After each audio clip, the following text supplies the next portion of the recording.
Hello everybody, welcome to FUT Buddies, your favorite FIFA Ultimate Team podcast. Here with Florian and on the other side, Jake from Jake FUT Trading, our trading expert. What's up, guys? How y'all doing today? I hope everything is alright, guys, with all this situation in the world, with your health and with, your jobs and everything. I hope everybody is safe and we have some nice time, some nice next 30 minutes related to FIFA and trading.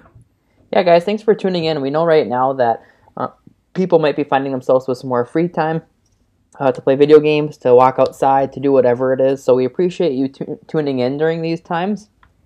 Florian and I have noticed that there's a huge user base right now on FUT, probably more than I've personally ever seen at this point in the year. And I know the quarantine is bringing a lot of people onto the game, and I even have a lot of people who have recently just started it. So if you're looking to learn about FUT, kind of player selections, how to improve your team, what to expect from rewards or the weekly content, or even some trading tips, this is a good place for you to be.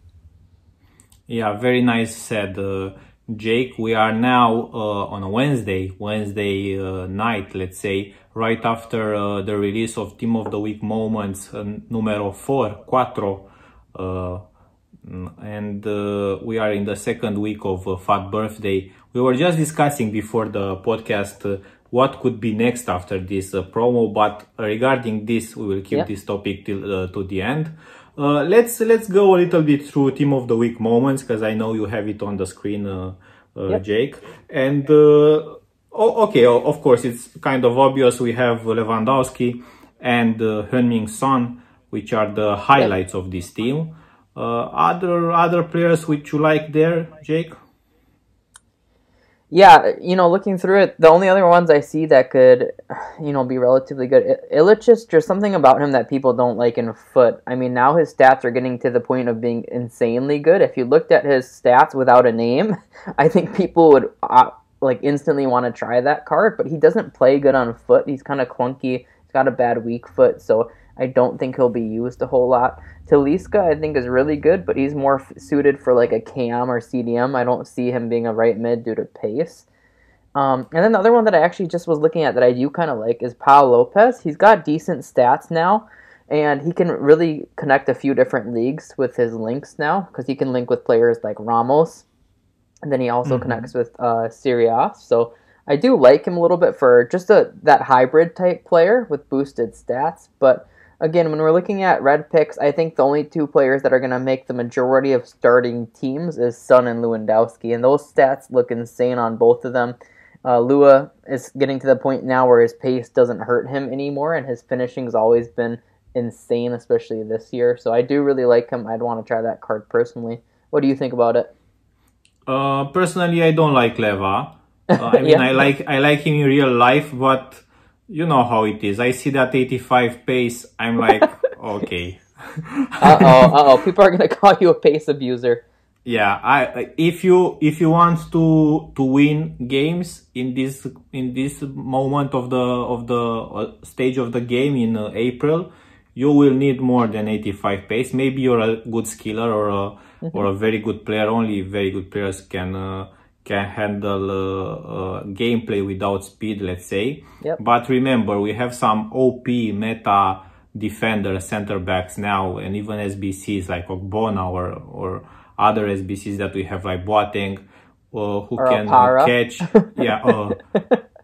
who can catch really fast your attackers. And yeah, for me it's not a favorite, but I see a lot of Bundesliga teams with Lewandowski, so he's very good. I was thinking maybe for my red player picks, because I'm never lucky in my reds. Actually, last week it was the worst team of the week ever. Remember? Oh yeah. And I've got two Ndidis in my two player picks, and I choose them both because I will tell the listeners. One, guys, you can discard, and actually you can recover him from the companion app or from the web app. You just need to recover him in like the next week. So one, I've discarded him, but I've recovered it back because I did an SBC this week and I used the other one. Yep. So actually, I'm never lucky in. I mean, I have no usable red player pick in my starting or even on the bench, but I would take Ilicic for his rating this time. So I'm okay with backing him. Yeah, I mean, that's a smart look on it too, right? Because then you just get that value towards a big SBC, and a 90 rated card isn't cheap. I think, you know, Ter Stegen typically sits around 50 or 60K at least in value, so that's a nice write-off, and then that's on top of being like an inform RR moments too, so that's a really nice outlook. And sorry you got like some of the best team of the weeks possible, like which was Ndidi, but he can't even be used in your team, unfortunately. That's why last week was so bad. I mean, because you know, we talked before, and I want to reopen the topic now. I'm a player who, a user, a FUT user who has, if I sell everything in my club, maybe I get maybe 9 to 10 million coins cash, and not even talking about some big SBCs that I did, like, I don't know, like Ramos, like a lot, and I have some untradeable players, like from Team of the Year. I have some very good players in my squad untradeable. So keep flexing on them. Keep flexing on them. I'm just kidding. No, but what's my point here? My point is that I'm in a category of users. Maybe I'm not in the target group of the majority of players, because the majority of players, maybe they have 1 to 3 million coins, and for a majority of players, one of these let's say lower rating team of the week players could fit their squads. Okay, here in this one I don't see too many. Maybe Vardy if you're at the Vardy. Beginning of the game or something like that.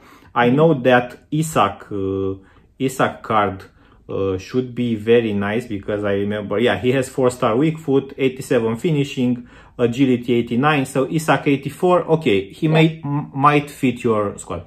But that's why maybe when you listen to us or when you watch us, guys, remember, maybe we talk about users with big budgets. We try to cover also like users who are at the beginning of the game and they start to grow some cash, some coins in their club. But if you follow us for a long time, and this is episode 17 now, you should have some coins to spare and to buy better players than this one. Yep, agreed. And also, okay, let's not maybe some ideas of some investment opportunities here. I see that Sarabia, who has a very nice nationality, and he might be a nice fodder, right, Jake? Yeah, the two that I'm looking at are Sarabia and Lopez. Due to their rating as 85 and 86, they're going to be used in like anything from an 84 to like an 87 rated squad that requires a team of the week moments or inform. Yeah. So I really, really like those two a lot. If Ilicic does get cheap enough, I like him as well. Now we're getting to kind of an interesting point though, where it's the mid Ikonics Sbc I think is expiring right around 10 days, and the party bag SBC is about to expire. So these super high rated moments wouldn't have much use, but it would be something worth throwing in your club, because you see when something does come around, like a mid icon or even the party bag SBC, these informs can explode like 10K. And if you have extra cash, if you're a user that has millions of coins, it's always worth throwing one of these cheap in your club when they don't have use, because then when they do, it's pretty much guaranteed profit. But yeah, I do like Sarabia and I do like Lopez. I wouldn't invest today since some SBCs are expiring, but over the weekend could be a really good look. We don't really know what kind of content to expect this weekend. FUT Birthday Team 2 is coming to an end. Do you want to take a quick look at that? Yeah, let's go a little bit through that. We had some very OP meta nice players in the first team. We had, let's say, similar, but not at the same level, but let's say okayish in this matter, players like Bale, Di Maria, Lacazette, Virgil. Very nice players. Pogba. We talked about Pogba. We knew he was coming. I was hoping Pogba would have been an SBC. That would have been a big coin sucker from the market. But yeah, come on, you cannot have everything. And also Bakayoko, like a player objective, which I also want to do for my squad. I'm very happy for this promo and from the player selections of the promo of FUT Birthday this year. Yeah, personally, I feel like they picked the team perfectly. And I'm unbiased. I don't like a lot of what EA do, but I think they hit everyone here because there are some cheaper options where you get, well, for one thing, you get objectives like Bakayoko, who honestly could make a starting player in most people's team with his links. On top of Yeah, that, he strong links with Ben Yedder, which of course everyone's loving him this year. Most people have some version of Yedder, whether it's Player of the Month, it's 85, 86, or 87. People are using him. And they gave SAR and SBC on top of that to strong link with him. So a lot of people did that SAR, Amavi, Bakayoko combo. So that's looking really good. They gave Cordoba an objective.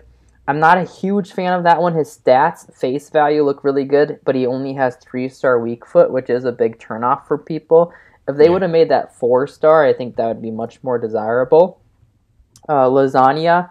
I'm not sure if you guys saw this, but on the loading screen, they put a dinner plate with a fork and a knife by it to try to hint at lasagna. I thought that was pretty funny. He's really good. He fits the meta, and he's one of the best strikers in that league now. The Serie A is lacking in strikers, so he's definitely usable. The Bundesliga had no right backs in front of Da Costa that were super meta and usable, so that's super awesome as well. And then the rest of the team I just look at as top tier cards, right? Theo Hernandez is debatably the best left back in the game. Pogba, you're looking at a top center mid. Costa, he finally got that weak foot upgrade he's always needed, as well as Di Maria. So I don't know who would complain about this team. It offers a little something for everyone and at all different budgets. What do you think about everything? Yeah, guys, so I want to recommend you Kevin Lasagna. If you have a Serie A team, or maybe you have an icon, maybe you packed an icon from the mid icon or prime icon, SBCs or objectives, buy one lasagna, buy some lasagna to eat for yourself. Because he's 150k, even 130 on Xbox. And I played with him. I bought him and I substituted him in my weekend league games. He's very good. He's very fast. He's very agile. Even if he's a little bit tall, he's taller than, let's say, more other agile players from the game, like Ben Yedder, for example. But he's very good, and he shoots with both feet, and that's very nice to have. His aggression is not very good, so he may be, let's say, kicked by a defender like Virgil, high and powerful defender like Virgil, but for this amount of coins, for 150k, that's a nice bargain, and I don't have any of them in my club, so I don't think that I'm trying to raise his price. I actually bought him when he was extinct on the market for 200k, so his price range was at 200k at some point. And when his price range updated, I made some profit there, but I still kept one in my club, so he's very, very nice to play with. I'm going to ask you two questions. Well, I'm going to ask you one question, and we'll talk about that price range update a little bit. I think that's a trading component we've never touched on in these, so I think that's important. And then secondly, is there anyone you would compare him to? I'm going to pull up his stats here, his height. Since you've used him, did he feel like anyone specifically that you've used or comparable? Actually, I think people will laugh now, but he felt a little bit like Mbappe. No, that makes sense. Statistically, he looks pretty darn similar. 95. A little bit like Mbappe. Okay, on the field, you will see the difference because it's Mbappe is darker and you cannot confuse him with him. But I felt because I played with gold Mbappe, so that was my only card. I played like more games than with the others, and he's maybe Mbappe is stronger. That's the big difference, because if he would have the same aggression as Mbappe, he would be like maybe the same price as Mbappe. I don't know. Maybe his nationality doesn't help, but he would be really, really OP. But for this kind of budget, for 150k, I don't know what else you can find better on the transfer market. Agreed. Yeah, guys, I'm looking here with the 97 pace, 95 positioning, 92 finishing, 90 agility, 4-star, 5-star. He looks awesome, and almost along the lines of, almost Yedder-like to me too. with some of those stats. I always think of Yetter and Dalglish as kind of the signature 5-star weak foot players in this game. So I really like him. I think he's worth a try, and if you try him out, let us know below. But yeah, I really like the looks of that. And also, I know him better because I have a friend who did the icon swaps objective and got Gattuso for his team. So Gattuso is very cheap. He's like 6 icon tokens. Yep. So he got Gattuso for his team. He didn't want to grind more for other icons, and he strong links with him. So if you guys are in that area of people who did Gattuso, try this because it's very easy to link him up. Yeah, guys, tons of Italian icons as well you may have gotten from packs or whatever it may be with the likes of Zola, Del Piero, etc. So, Gattuso. One thing that Florian mentioned that we haven't talked about here is price range updates, and it's something that I wanted to talk about because it was actually really profitable on a few cards from FUT Birthday. EA just can't seem to get price ranges right this year, where they usually have like literally multiple players go extinct on day one of promo because they set their price range too low. They expect them to cost a certain amount. The users like them more than that, and they cost more. So, for example, Lasagna's price range on the first day was 200,000 coins. You wouldn't really be able to find him on the market for that really frequently. It'd just be snipes and him popping up because people valued this card above 200,000 coins. So what happened was people were buying and sniping these cards. It wasn't like there was tons listed on the market before. You'd have to get them by snipes. And EA ups the price range to 400,000 coins. You pretty much have to be online to note that. You're not going to get any kind of indicator generally saying like, oh, your price range of your card got updated, or EA Actually, I want to have a comment here because I want to tell people how I did it. Sure. Because I had like 5 lasagnas on my transfer list. I only could have sniped like 5, and 5 were expensive. Good. Like they were like 1 million coins, 5 lasagnas. I'm just repeating lasagna because I find it funny. And I know, guys, you know Fatbean. Fatbean has an app. Yep. It's called Fatbean app, and also in the app there is also a premium version. The premium version, and this is not paid by Fatbean or something like that. I'm just telling, maybe you guys want to know. Yep. The premium version, it's like $2 or something, $2.5, something like this. So it's very cheap. And in the premium version, you have this option to get a notification when players which you add in this app get more expensive. So you don't get a notification when the price range updates, but when they get more expensive. So I had this app and I put Lasagna and I put his price notification at 205k. Yeah.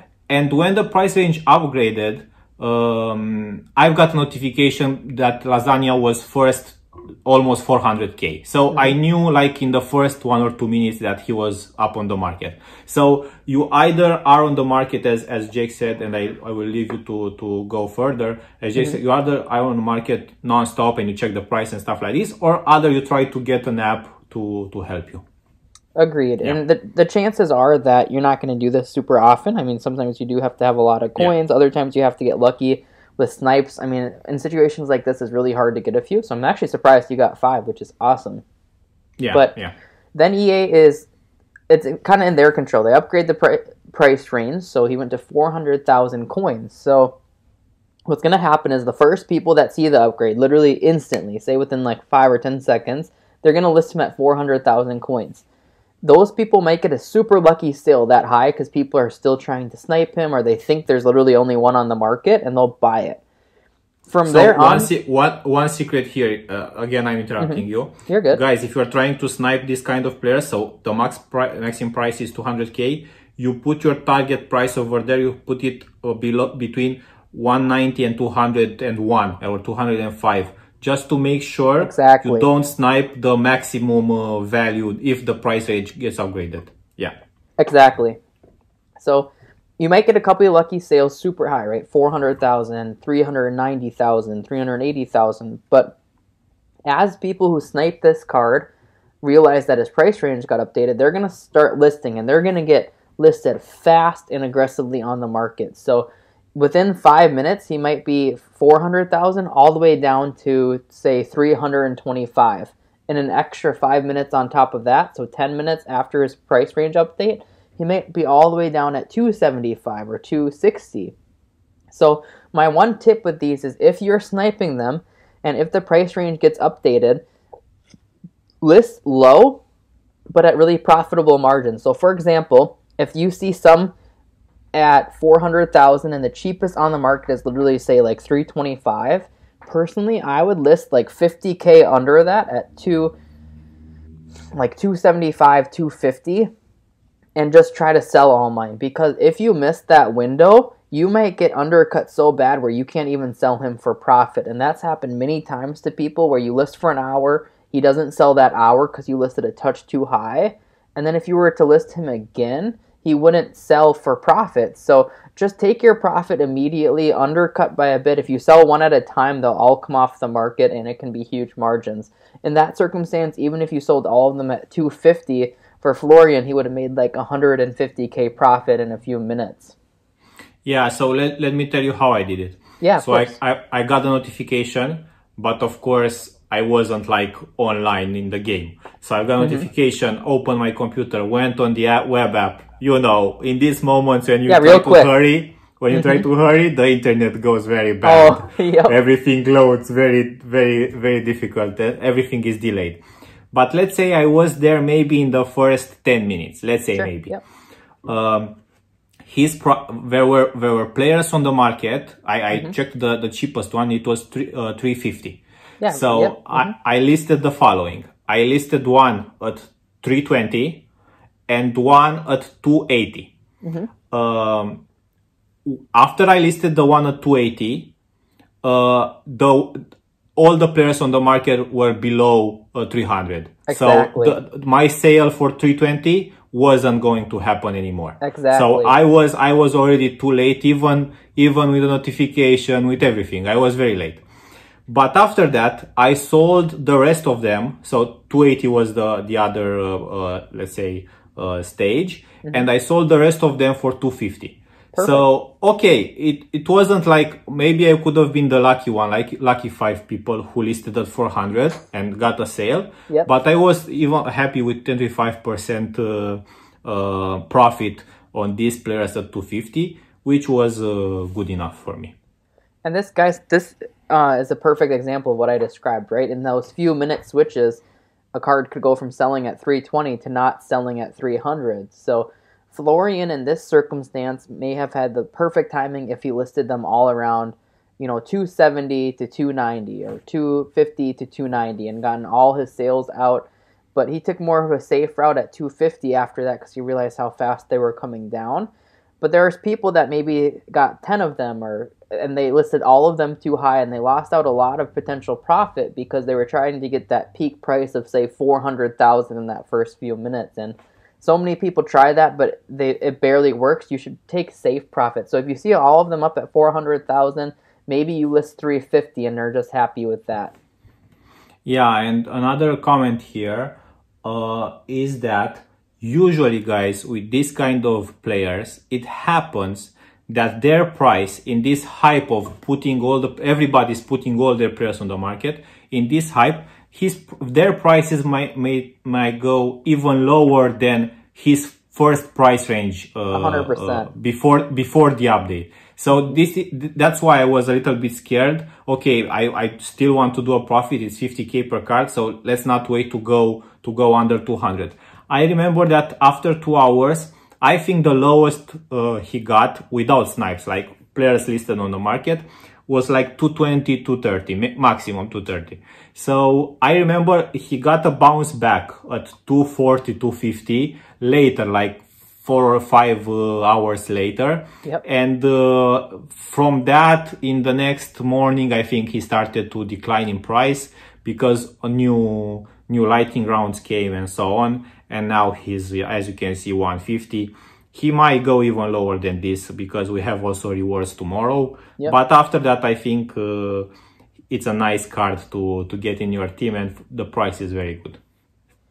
Yeah, and one more thing I want to point out, and this is a little bit more advanced, but maybe it will help some of you, because Florian described it. It's another trading technique that we did and we actually applied. So sometimes after that price range update, they do go under their initial price. So this actually happened with Douglas Costa. So Douglas Costa's initial price range, I believe, was 750,000 on both consoles. Okay, he went extinct on both Xbox and PS4 on the first night, which was Friday of Team 2.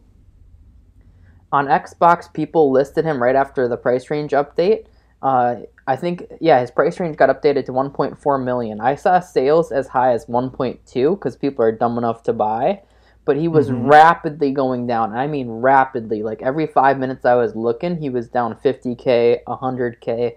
So Costa was actually extinct at 750K, but he went down all the way to 600,000 coins on Xbox that same night because people panic sold. They all kept undercutting each other for a long time. So if you guys do miss that first initial buy window, you can also, whether you want him for your team or for profit, you can buy sometimes in the first hour or two after the price range update because you can know that everyone's going to come online and list. So he actually went down as low as 600,000, but after all those people stopped panicking, he went up to 700,000. So we made 70,000 coins per card on Douglas Costa on Xbox because we knew that he was getting panic sold too hard and that he would recover back in price.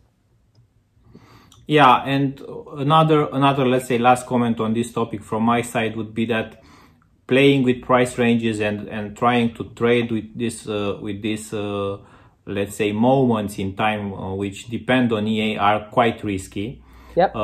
Imagine that you cannot, maybe you're not at the computer or the console when the price range gets updated and the player just drops beneath the price you bought him for, and it's not worth it. And it usually happens with expensive players. It rarely happens with players like, let's say, below 50K or below 100K. Agreed. And you need to have a big, not a big budget, but you see, I played with 1 million coins. So yep. It's okay. If I was losing like, let's say 100K on that or 200K, it's nothing. But maybe for some of you, it's not worth the risk of doing it. You can go with safer methods. And for this one, you need to be like always on, available, and checking prices. And yeah, you need to not have a life yeah guys, to trade with price ranges. In summary, if you see a card extinct and you can snipe it, it's generally an okay move, but definitely plan to be on until they update that price range. And the annoying thing is that is in EA's hand. There's no consistency with it. Sometimes they update the price ranges literally in 5 to 10 minutes. Other times they update them in literally like 48 hours. So you don't want to have that many coins tied up for 48 hours generally, and it's totally in EA's control, but it can be some really good profit if you're on right at that time, but just know you should be checking really avidly for that. So sorry that was kind of long, but we know a lot of people try this with how many of them snipe it, and we want you guys to take the best approach for profit. Yeah, and I remember, even I don't remember the name of the player, but I remember a player this year who was extinct for like 4 or 5 days. I don't remember now its name, but I know that a lot of players were holding that player to sell him. And that, I mean, you let's say for my example, I had 1 million coins stuck in my investments, and maybe I lost other opportunities, like other launches of players, because I was holding this one. Yeah, so I will title this video, guys, a lesson about price range updates. So you will know how to find it easily if you want to listen or watch it again. And we promised the people watching and listening that we were going to talk about what's next after FUT Birthday. Let's throw some ideas, Jake. What we hope and what we think. Sure. So it's next. Florian and I were talking, and EA is kind of running into this problem, we think, guys, where they're almost doing too significant of buffs this early in the year. So when we're both looking at FUT Birthday, Team 1 and Team 2, The teams are impeccable. They're some of the best cards on the market available, and there's some top tier versions of current cards. Some are even getting close to team of the season status. With a 92 Pogba, 93 Van Dijk. I know he has a team of the year already, but 90 Lacazette, etc. So EA is kind of running out of space where to go from here because Shapeshifters was so good, and then FUT Birthday was so good. So I personally think that we're going to see an early team of the season this year. I don't know if that's going to be the next promotion. They might do like a Carnival or something beforehand, but I do think we're going to see that much earlier this year. In fact, if I was EA, I personally might try to capitalize on this quarantine period and release it during this time where there's a ton of users on. It would obviously be good for them to sell packs that way. They could essentially make basically like community team of the season 2 weeks. They could make EPL, a week or two. So they could really extend it as much as they want. And they've really done that well with promotions this year, of creating an extension for them. So I think we might see one promotion in between it, but team of the season will come early. What about you? Yeah, I was checking a little bit. I was checking a little bit to see how the leagues would have ended if we wouldn't had this virus. Yeah. And so for Premier League, it would have been like 8 or 9 games left. So I believe at the beginning of May, the league would have been ended already. Yeah. Because we also had would have had Euro in Europe. Yep. So all the leagues needed to finish until that time. So at least 1 month and a half before that. So I believe May would have been the end of the league. So that's the time when team of the season would have started. I think it might come. Yeah, I'm a little bit concerned of the fact that maybe these leagues would not finish this year. And I was thinking like long term, how that would impact the release of a new game for EA. Because, yep, at the beginning of a game, okay, we play FUT and it's easy in FUT. But in career mode or in seasons, all the teams need to have the real squads from real life. And I know the transfer period will change, and FIFA and UEFA are trying to switch that. And if this gets more complicated, maybe we will not get even FIFA 21 very soon, like early September. Maybe that would be delayed to update the teams in the game. Personally, I hope they stick in another promo. Maybe not this Friday, but who knows? Yep. I hope they stick another promo, and they have a lot of players to which they can still upgrade. Maybe they put like, I know, some big boosts to some players who, let's say, don't have a chance for team of the season. Like we have players like Gabriel Jesus, who I know is very popular, and he would have been a very nice addition to FUT Birthday. And you talked about Lenglet last podcast, and that's another good addition for FIFA. So I hope we have a new promo soon. Sorry for that. If not, team of the season, it's very nice to have also. Yeah, I think that's a nice route for them to take. Maybe take a week off, one more promotion, and then going into team of the season. And I think that would create a lot of hype. Obviously, team of the season has so many different leagues. They could do community, they could do kind of outside leagues, then move into the main league. So they can really, really extend that quite long, guys. In terms of FIFA 21, it's pretty hard for me to see them delaying that just because of how much they like their money.